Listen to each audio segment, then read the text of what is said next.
terjadi Isra dan Mi'raj ini ya ketika tahun ke-10 kenabian. Ya. Isra itu perjalanan dari Masjidil Haram ke Masjidil Aqsa. Kemudian Mi'raj itu naiknya baginda Nabi SAW ke Sidratul Muntaha. Iwa fillah rahimani wa rahimakumullah. Baginda Nabi SAW itu diperjalankan, rentetan peristiwanya diantaranya adalah disebut dalam waktu itu dikenal dengan sebutan Amul Huzn, tahun kesedihan. Kenapa sampai baginda Nabi SAW bersedih? Kenapa sampai baginda Nabi SAW bersedih? Bukannya Nabi itu orang yang kuat, yang gagah berani, panglima perang. Ya. Kok bisa Nabi bersedih? Ya bisa saja karena Nabi itu juga manusia. Nabi itu juga seorang manusia, punya perasaan. Ya. Baginda Nabi SAW itu bersedih karena ditinggal oleh orang-orang terdekatnya. Di antaranya siapa? Pamannya. Siapa namanya? Abu Talib. Kemudian istrinya. Siapa istrinya? Siti Khadijah. Yang mereka berdua ini adalah merupakan orang-orang yang membentengi, mendukung, membela baginda Nabi SAW. Ya. Nah, ini kemudian di saat baginda Nabi SAW bersedih, kehilangan orang-orang tercintanya, orang-orang terdekatnya yang membela beliau, yang menopang beliau, yang mendukung beliau, kemudian ada embargo, beliau diusir dan seterusnya. Ya, kemudian Allah tidak membiarkan baginda Nabi SAW bersedih dengan mengajaknya healing, jalan-jalan. Jadi kalau kita sedih-sedih, bawa jalan-jalan biar tidak bersedih. Tapi jalan-jalannya Nabi bukan dari mall ke mall. Kalau kita kan healingnya dari mall ke mall, dari pantai ke pantai, dari bukit ke bukit. Ya, kalau healingnya Nabi minal Masjidil Haram ilal Masjidil Aqsa. Healingnya Nabi dari masjid ke masjid. Ini ada makna isyarat kepada kita. Healing yang pertama yang harus kita cari adalah bagaimana kita memakmurkan masjid Allah, yakni dengan banyak-banyak berinteraksi dengan Allah dengan memakmurkan masjid. Jangan healingnya menuhin kafe, healingnya ngumpul-ngumpul di kafe-kafe. Coba lihat di masjid-masjid, parkiran kan sedikit kan? Coba bandingin dengan kafe. Luar biasa. Ya. Sampai berjijir, ya, bersusun-susun. Ya. Nah, ini harusnya, apalagi kita anak muda nih. Anak muda nih harus punya pemikiran, harus punya style, punya gaya hidup yang bisa menjadi public figure. Nah, bisa dicontoh. Kalau teman kita sering ke kafe, upayakan kita gimana caranya, gimana baiknya kita buat agenda-agenda misalnya di masjid. Makanya biasanya ada agenda-agenda, ada program-program di masjid yang buat anak muda, ya kan? Ada seperti halnya masjid sejuta pemuda. Masjidnya dibuat tempat nongkrong dan sebagainya, kan? Biar apa? Biar anak mudanya suka di masjid. Ini. Jadi minal Masjidil Haram ilal Masjidil Aqsa, dari Masjidil Haram ke Masjidil Aqsa.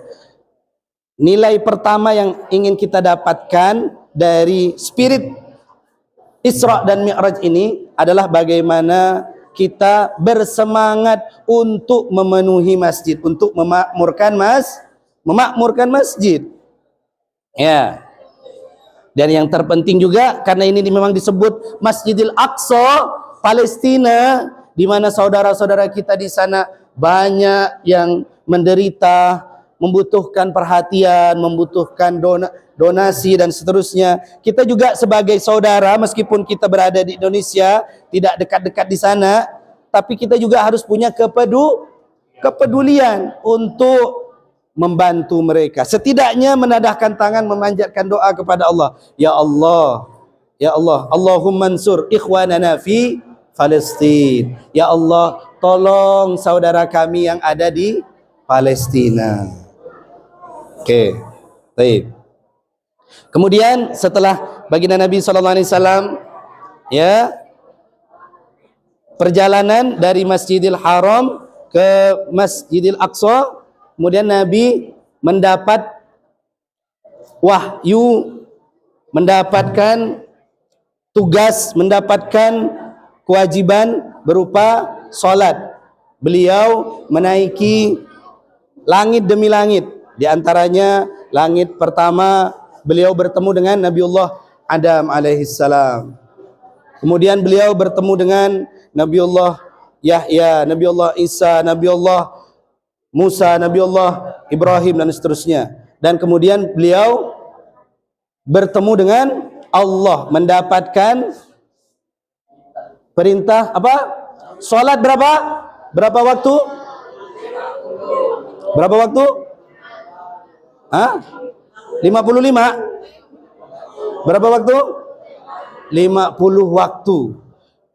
Jadi perintah pertama salat itu bukan 5 waktu tapi 50 waktu. Kira-kira Ustaz mau tanya, kalau kita disuruh salat 50 waktu dalam sehari, kira-kira mampu nggak? Mampu nggak di sini nih? Mampu nggak? Ini mampu nggak? 50 waktu. Wah. Lalu kemudian baginda Nabi SAW setelah mendapat perintah 50 waktu salat, beliau turun ketemu dengan Nabiullah Musa alaihissalam. Nabiullah Musa kemudian bertanya kepada Rasulullah, wahai Rasulullah, apa kewajiban, apa perintah yang diberikan oleh Allah untuk umatmu? Aku mendapatkan perintah salat 50 waktu. Wahai Rasulullah, sesungguhnya umatmu tidak akan mampu, tidak akan sanggup. Naiklah kembali, minta kepada Allah keringanan. Saking cintanya, saking pedulinya Rasulullah kepada kita, karena tidak ingin menyulitkan, menyusahkan kita, kemudian baginda Nabi SAW rela bolak-balik meminta keringanan yang dari 50 turun sampai jadi 5 waktu, sampai 17 rakaat sisanya dalam sehari semalam. Itu 5 waktu salat. Yang 5 waktu pun masih banyak yang minta diskon. Sekarang Ustaz mau cek nih. Ya, ini alhamdulillah karena sekarang nih mabit aman kayaknya. Aman. Biasanya, Ustaz nak nanya hari ini. Biasanya. Jawab yang jujur ya, biasanya. Yang salat subuh. Angkat tangan. Jujur. Yang salat subuh. Wah. Salat subuh di masjid.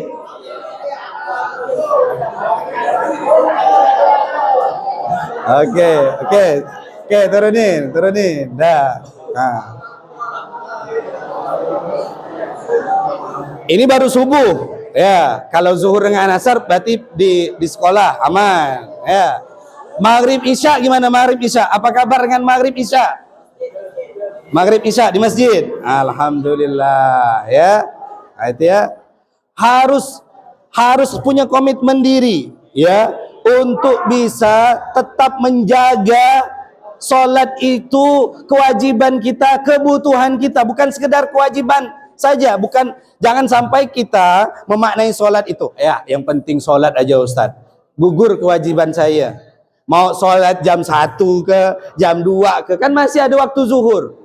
Boleh enggak? Boleh enggak jam 1, jam 2 sholat? Boleh, tapi tidak afdal, tidak utama. Nah, ya. Maka dari itu kita harus gimana caranya cari yang utama tuh, cari yang terbaik. Nah, itu.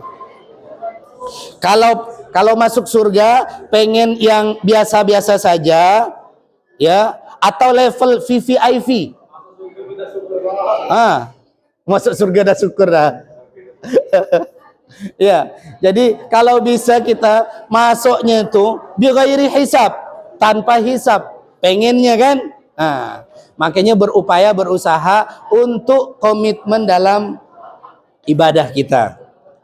Baik, Ustadz akan menyampaikan 3 hal value spirit dari ibadah solat, ya, karena memang hikmah dari Isra Mi'raj ini kan adalah perintah solat. Ada 3 value, 3 nilai yang akan didapatkan oleh orang yang solat. Apa saja itu? Yang pertama, orang yang solat, kalau benar solatnya, dia akan mendapatkan yang namanya, yang pertama, disiplin. Waktunya jadi manfaat. Karena solat itu mengajarkan kepada kita untuk disiplin. Tidak bisa kita asal-asal solat. Ustaz, sekarang saya mau solat zuhur, boleh enggak? Boleh enggak kita solat zuhur sekarang? Boleh enggak? Enggak boleh, karena belum waktunya. Kalau saya mau sholat subuh, saya tadi belum sholat subuh misalnya, boleh, tapi hitungannya tidak afdol karena qadhaan. Ya, artinya apa? Waktu sholat itu ada ketentuan waktunya, tidak boleh kita asal-asalan. Ya, yang mengharuskan kita, mengajarkan kepada kita untuk bisa disiplin. Ya, sholat subuh, waktunya subuh harus bangun lebih awal. Harus bangun kalau bisa mulai dari jam 4 sudah bangun misalnya, ya, sudah siap-siap mandi dan seterusnya. Jam 4:30 azan, sudah siap di masjid dan seterusnya, gitu ya. Begitu juga sholat zuhur, sudah siap-siap. Jadi kalau orang yang sholat mendapatkan disiplin itu diantaranya karena dirinya itu punya karakter visioner, dia punya persiapan, punya mapping, punya penataan waktu. Oh, hari ini nanti begini, jam sekian begini, besok begini. Salat itu mengajarkan kepada kita untuk bagaimana disiplin, ya, visioner. Mengajarkan kepada kita untuk mempersiapkan diri. Harus ada mujahadah, ada kesungguhan. Jadi ketika seseorang itu betul salatnya, maka dia akan mendapatkan karakter itu. Waktunya jadi manfaat, waktunya jadi tidak sia-sia. Sallu ala Nabi Muhammad. Oke. Yang pertama tadi apa? Disiplin, waktunya jadi manfaat. Makanya di dalam Al-Quran sampai ada surah waktu, masa, wal asr, Allah sampai bersumpah demi waktu. Bahkan waktu-waktu ini Allah banyak bersumpah dengan nama waktu. Wasyamsi waduhaha, dan seterusnya, wal-lail, dan seterusnya. Banyak Allah bersumpah dengan nama-nama waktu itu agar apa? Agar kita perhatian, agar kita itu serius, ya, memperhatikan waktu. Jangan sampai waktu kita itu kemudian sia-sia, terbuang, mubazir, ya, tidak ada kebermanfaatannya. Ya. Oke. Makanya kata Nabi, ni'matani maghbunun, as-sihhah wal faragh. Ada 2 nikmat yang banyak manusia itu lalai, tidak memperhatikan itu. Yang pertama as-sihhah, waktu sehat. Yang kedua waktu waktu luang. Ya. Kadang ketika sehat ndak ingat sakit. Kalau dah sakit baru panggil-panggil. Allah, Allah, Allah. Baru tak Allah, Allah. Ma. Waktu sehat emaknya tak didulikannya. Waktu sehat Allah panggil-panggil, nanti ya bro, salam ya dengan malaikat. Wah, wah biasa. Ini jangan sampai terjadi pada kita. Ya. Pertama, kalau solatnya betul, maka solatnya akan menjadikan seseorang itu punya karakter disiplin. Waktunya jadi bermanfaat. Astaghfirullahaladzim. Waktunya cepat sekali waktunya nih. Sampai jam berapa nih? Sampai letih. Yang kedua, saya percepat. Yang kedua adalah menjaga kesucian. Jadi orang yang solat, benar solatnya, dia akan bisa menjaga kesucian dirinya. Ya, di sini ada pramuka kan? Ada pramuka. Coba yang hafal dasar dharma siapa? Siapa yang hafal dasar dharma? Oke. Dasar dharma yang ke-10. Suci dalam pikiran, perkataan, dan perbuatan. Itu dasar dharma itu kalau diamalkan itu islami banget itu. Ya. Pertama, dasar dharma pramuka. Pramuka itu 1, takwa kepada Tuhan Yang Maha Esa. 2, cinta alam dan kasih sayang sesama manusia. 3, patriot yang sopan dan kesatria. 4, patuh dan suka bermusyawarah. 5, rela menolong dan tabah. 6, rajin, terampil dan gembira. 7, hemat, cermat dan bersahaja. 8, disiplin, berani dan setia. 9, aduh gimana? Katanya pramuka nih. Aduh. Oke, baik, ya. Patuh dan suka bermusyawarah. Rela menolong dan tabah. Udah, oke, sip. Dah. Ini jadi kelas pramuka ya ini nanti nih. Ini tepuk pramuka nanti. Ya. Jadi orang yang benar solatnya, maka dia tidak hanya sekedar wudhu ketika mau solat, tapi bagaimana dia menjaga kesucian dirinya. Mulutnya dijaga, jangan sampai ngotorin, jangan sampai nyakitin, jangan sampai bikin sakitnya tuh di sini. Ya. Matanya dijaga, pendengarannya dijaga, matanya jangan sampai melihat sesuatu yang diharamkan oleh Allah. Kenapa? Ketika kita wudhu, kita kan udah bersihkan nih muka, wajah, mulut kita.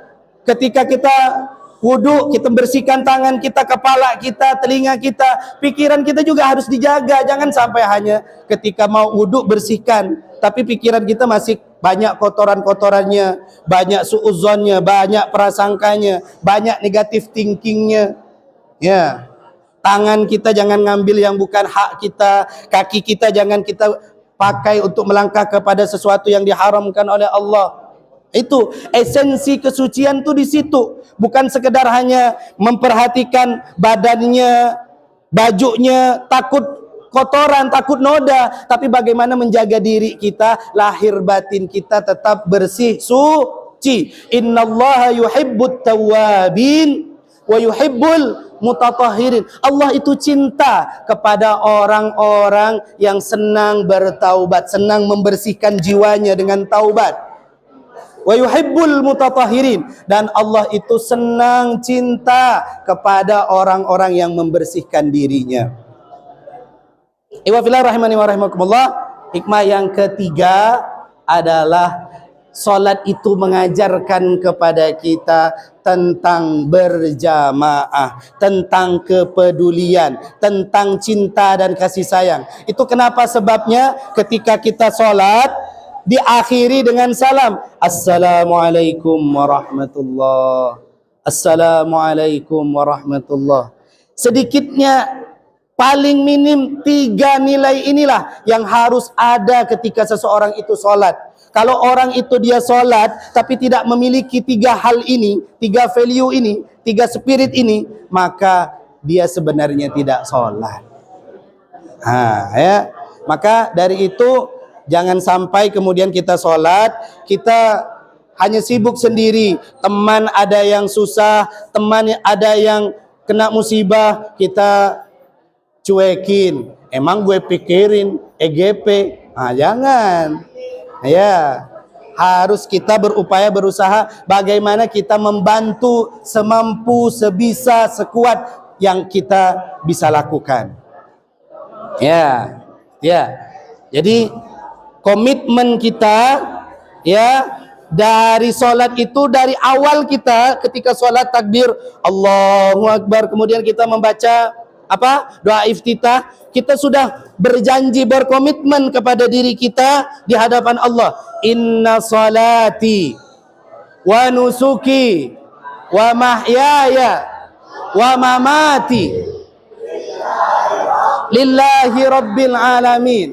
Ya, sesungguhnya salatku, ibadahku, salatku, hidupku, matiku untuk Allah. Inna salati, sesungguhnya salatku, wa nusuki, ibadahku, wa mahyaya, hidupku, wa mamati, dan matiku, lillahi rabbil alamin, untuk Allah. Jadi kalau kita meniatkan segala sesuatu itu untuk Allah, maka semuanya menjadi nilai ibadah. Kita berangkat dari rumah, melangkahkan kaki, itu ibadah. Ya. Datang masuk kelas, itu ibadah. Nulis itu ibadah. Semuanya jadi ibadah kalau diniatkan untuk Allah. Maka penting bagi kita untuk kita betul-betul ya meniatkan semuanya itu untuk Allah. Sadari, pahami. Untuk mendapatkan 3 value ini, kita harus benar dalam melaksanakan sholat, khusyuk dalam sholat. Jadi kalau mau benar sholatnya, khusyuk dalam sholatnya, ya, sukses dalam sholatnya, sukses dalam kehidupannya, mulai kita memperbaiki ibadah sholat kita dengan 3 hal. Rumusnya 3T. Berapa? 3T. Bukan 271T.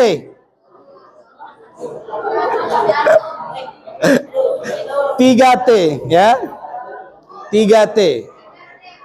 T yang pertama apa? Tumakninah.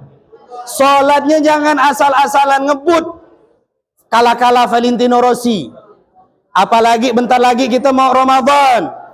Ustadz, masjid sini nih bergaya kalau sholatnya pakai nada Hijaz. Bismillah. Aduh, lama benar Ustadz. Ayatnya pun ayatnya pun panjang-panjang. Udahlah, nyari di sana. Yang 23 rakaat 7 menit. Jangan. Nanti bukannya dapat pahala tapi dapat dosa. Kenapa? Karena tumakninah itu bagian daripada rukun salat. Ya. Allahu Akbar. Bismillahirrahmanirrahim. Allahu Akbar. Bismillahirrahmanirrahim. Dalin. Amin. Ini jangan sampai kita tuh ngikut-ngikut yang begitu tuh. Salatnya yang betul, tumakninah. T yang kedua apa? T yang kedua? Tafakur. T yang kedua tafakur. Tafakur itu apa? Sambil kita sholat itu sambil kita membayangkan seakan-akan kita memang kita bisa melihat Allah. Makanya dalam hadis itu al-ihsan anta budallah ka'annaka tarah. Kamu beribadah kepada Allah seakan-akan kamu melihat Allah. Kalau kamu tidak bisa melihat Allah, yakinlah bahwasanya Allah itu melihat kamu. Bayangkan kalau kita sedang bercakap-cakap dengan Allah. Salat itu, makna salat itu adalah silatun wa liqa'un bainal 'abdi wa rabbih. Salat itu maknanya adalah silatun, pertemuan, hubungan, waliqaun, dan pertemuan. Kita berhubungan dan ketemu langsung, berhadapan dengan Allah. Kita sedang ngomong iyyaka na'budu wa iyyaka nasta'in dan seterusnya. Itu Allah jawab itu. Kita sedang bercakap-cakap dengan Allah. Ya. Baik. Jadi kita seakan-akan melihat Allah di depan kita, seakan-akan kita melihat surga di kanan kita, di kiri kita ada neraka, dan kita sedang berada di siratal mustaqim. Sehingga apa? Kita betul-betul fokus, bisa khusyuk gitu. Untuk itu kan memang tidak mudah kan? Kadang kita takbir, Allahu Akbar, baca, ruku, sujud, tapi pikirannya kemana-mana. Nanti nih saya dapat hadiah ke Tadak ya. Nih habis ini nanti nak jalan-jalan kemana ya. Nanti weekend jalan-jalan kemana ya, makan di mana ya. Kadang kita pikirannya kemana-mana. Makanya berupayalah, berusahalah kita untuk bisa tetap fokus, konsentrasi, khusyuk ya. Itu dalam solat. Makanya di setiap gerakan solat itu kita diingatkan dengan apa? Dengan kalimat Allahu Akbar, Allah Maha Besar. Untuk mengingatkan kepada kita, apa yang kita ingat di luar solat itu kecil. Allah yang Maha Besar. Allahu Akbar, Allahu Akbar. Itu untuk pengingat bagi kita, agar kita itu bisa lebih fokus kepada Allah, bukan selain Allah di luaran sana. Ya. Oke. 1 T tadi apa? Tumaknina. T yang kedua, tafakur. T yang ketiga, tadabbur. Tadabbur. Ya, tadabbur. Jadi dalam solat itu ada bacaan-bacaan, harusnya kita tadabburi, kita hayati. Kenapa sih kita baca suratul Fatihah? Apa itu Al-Fatihah? Kenapa dia mesti diulang? Apa makna dari surah-surahnya, dari ayat-ayatnya? Itu Bismillahirrahmanirrahim. Oh, ternyata Bismillah itu makna baknya saja itu lebih dari 11 makna. Oh, banyak maknanya. Oh, ternyata kalau kita baca basmalah, Allah hadir dalam kehidupan kita. Allah memberikan keberkahan, memberikan restu, memberikan keridhaan kepada kita dan seterusnya. Wah, ini luar biasa. Ya. Makanya ketika kita sholat, ketika kita apa tadi, tumaknina, sholatnya dibetulkan, gerakan-gerakannya tenang, gerakan-gerakannya. Kemudian ketika sholat bertafakur, ya, khusyuk, berupaya, berusaha untuk membayangkan kondisi kita sedang betul-betul berhadapan dengan Allah. Kemudian yang ketiga adalah mentadaburi setiap bacaan-bacaannya. Oke. 1 tadi apa? Tumaknina. Yang kedua, tafakur. Yang ketiga, tadabbur. Jadi kalau kita bisa menggunakan 3T, enggak usah 71T, 3T saja ya. 3T ini insyaallah kita bisa mendapatkan kenikmatan, kekhusyuan dalam solat, dan harapannya kita juga bisa mendapatkan 3 value, 3 nilai tadi untuk menghadirkan, untuk menggapai kesuksesan yang hakiki, baik itu di dunia dan di akhirat. Karena orang-orang yang bisa disiplin waktunya jadi manfaat, dalam kesehariannya dia bisa menjaga kesuciannya, ya, jaga kebersihan jiwa raganya, dan hidup dalam kasih sayang, merekalah yang pasti akan mendapatkan kesuksesan hakiki di dunia maupun di akhirat. Taib, kita tutup dulu dengan sama-sama kita bersolawat. Siap? Siap? Belum siap nih kayaknya nih. Halo? Oke, kita selawat dulu ya. Nanti dijawab. Nanti dijawab Nabi Muhammad ya. Kekasih kita,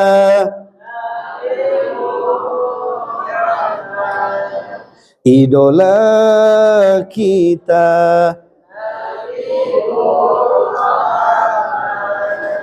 dambaan kita, Nabi Muhammad, pemimpin kita, Nabi Muhammad, Ya Rasulullah, salamun alaik. Ya Rafi'a sya'ni wad daraji, adfatan yaji ratal alamin. Ya uhailal judi wal karamin. Salawat salam tetap padamu, Engkaulah sang Nabi penyejuk hatiku. Betapa hasrat ingin bertemu kami semua, selalu rindu. Hadirlah dalam mimpi indahku, hadirlah wahai sang kekasihku. Datanglah wahai sang kekasihku, hadirlah dalam mimpi indahku. Sama-sama. Ya Rasulullah, salamun alaik. Ya Rafi'a sya'ni wad daraji, adfatan yaji. Mana suara ni? Ya uhailal judi wal karami. Allahu Rabbiku mohon doa, ampuni salah dan juga dosa. Jadikan kami insan yang mulia, hati yang ikhlas serta bertakwa. Kumpulkan kami dan keluarga bersama Nabi kekal di surga. Kumpulkan kami dan keluarga bersama Nabi kekal di surga. Ya Rasulullah, salamun alaik. Ya Rafi'a sya'ni wad daraji, adfatan yaji ratal alamin. Ya uhailal judi wal karami. Cukup sekian dari saya. Assalamualaikum warahmatullahi wabarakatuh.